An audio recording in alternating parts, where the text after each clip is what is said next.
let's talk about Cher. The 79-year-old singer is reportedly set to tie the knot with her 39-year-old boyfriend, Alexander Edwards.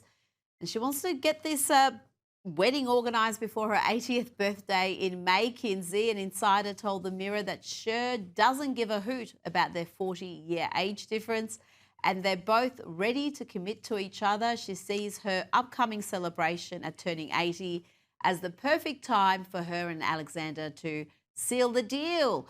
Kinsey, it has been nearly 50 years since her second marriage ended. I guess it's time.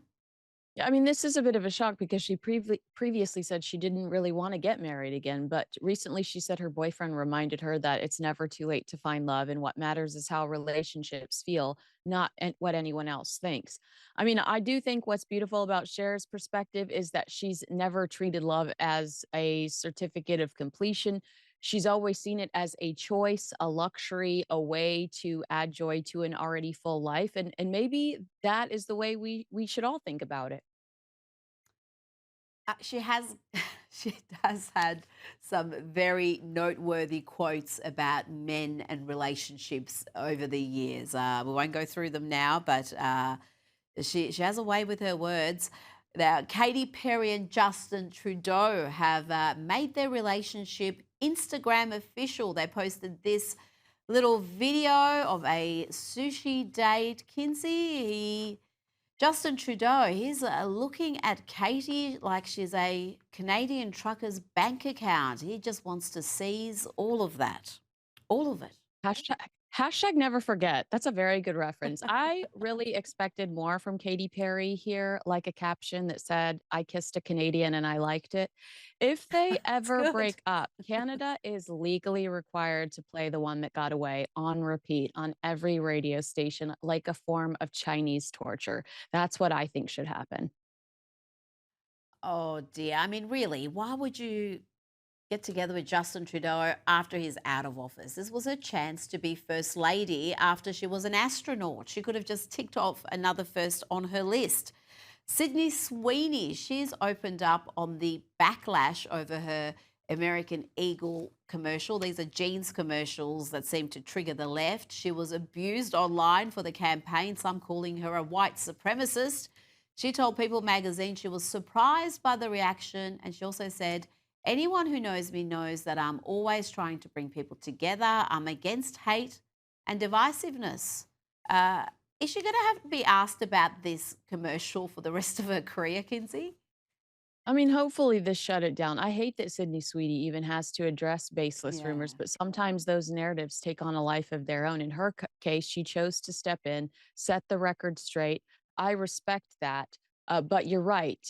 Can we close this door now? Or are people going to continue to look for this clickbait and ask her about it every time she sits down in front of a microphone?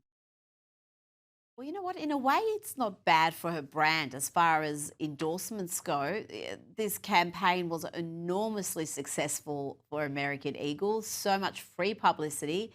And even the negative publicity seemed to work for them because it was negative on such unreasonable grounds. Most people who looked at that ad didn't see all the crazy racist tropes that the left sees.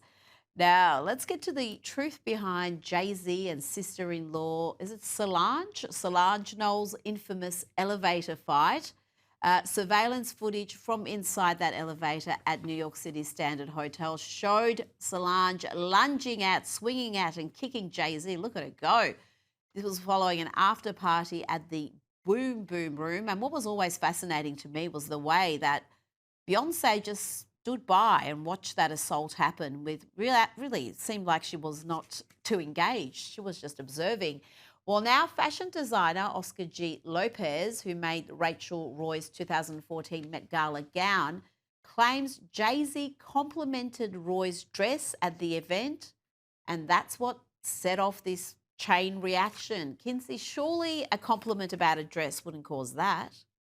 Look, says who? He wasn't in the elevator. I'd literally never heard of this designer until the resurrection of this 10-year-old story where he claims Jay-Z complimented his client's dress, his dress. Yeah, I'm not his buying dress. it. There's no new real information here. We knew the fight was about infidelity. I do believe at the core the fight was about infidelity, and it's Becky with the good hair, Rachel Roy, and Beyonce Yes. probably didn't want to break a nail. I'd sit back too, and I'm not trying to mess up my manicure. Oh, well, how can you be that dispassionate? Your sister is going nuts, physically attacking your husband, who you assume has been cheating on you, and you just stand there and watch like you're just watching grass grow. I mean, the whole thing, that was my first red flags about Beyonce, because the reaction there was just so bizarre, Typical Tuesday. Kinsey. Typical Tuesday for them, apparently. Oh, well, you know what? I want to see a reality show on those two then. Forget about Meghan and Harry, because their reality show was amongst the most boring television ever produced. It may be a little bit trashy, but I'm going to be honest, I'd watch it. Kinsey Schofield, thank you so much for your time tonight.